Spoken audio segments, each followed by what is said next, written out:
Hello friends, मैं साई। आज मैं आपके लिए लेकर आया हूँ पॉम्फ्रेट फिश करी की एक आसान रेसिपी। और ये रेसिपी आपने ट्राई करने के बाद आप किसी भी फिश की करी इसी तरीके से बनाना चाहेंगे, क्योंकि इस रेसिपी में हमने किसी भी एक्स्ट्रा मसालों का यूज नहीं किया है। फिर भी इसका टेस्ट बिल्कुल होटल वाले फिश करी जैसा है। तो चलिए वीडियो शुरू करते हैं। लेकिन वीडियो में आगे बढ़ने से पहले आप अगर मेरे चैनल पर नए हो तो एक बार चैनल को जरूर सब्सक्राइब कर दे।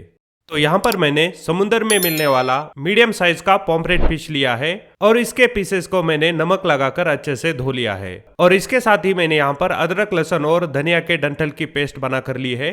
और साथ ही एक मीडियम साइज का प्याज और एक मीडियम साइज के टमाटो की मैंने फाइन प्यूरी बना कर ली है।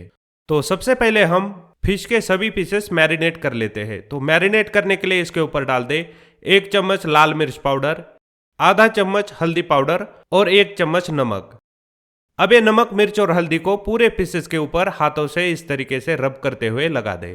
तो पूरे पीसेस के ऊपर सभी मसाले अच्छे से लगाने के बाद अब इसे लगभग 10 मिनट के लिए रख दे। और 10 मिनट के बाद एक कढ़ाई में तेल गरम करके अब ये सभी पीसेस इसमें फ्राई कर ले।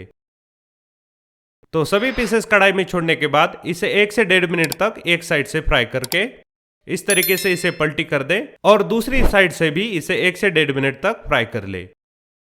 तो अब ये सभी पीसेस अच्छे से फ्राई हो चुके हैं। अब हम इसे निकाल लेते हैं।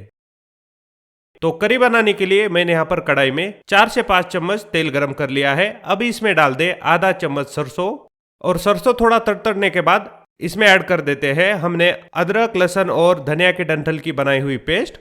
और इसे 1 से 1.5 मिनट तक तेल में हम अच्छे से भून लेते हैं।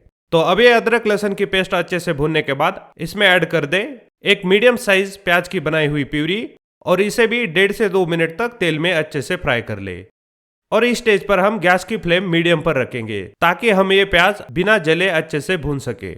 तो अब ये प्याज की प्यूरी 1.5 से 2 मिनट तक भूनने के बाद अब हम इसमें ऐड कर देते हैं 1 चम्मच बाजार में मिलने वाला फिश करी मसाला।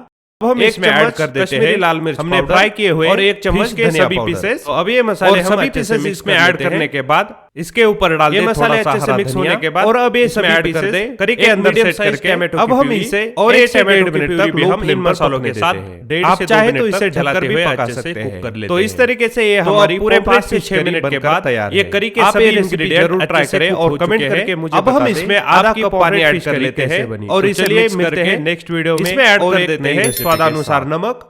और अब ग्रेवी को थोड़ा बॉईल होने देते हैं। और ये ग्रेवी थोड़ी बॉईल होने के बाद अब हम इसमें ऐड कर देते हैं हमने फ्राई किए हुए फिश के सभी पीसेस।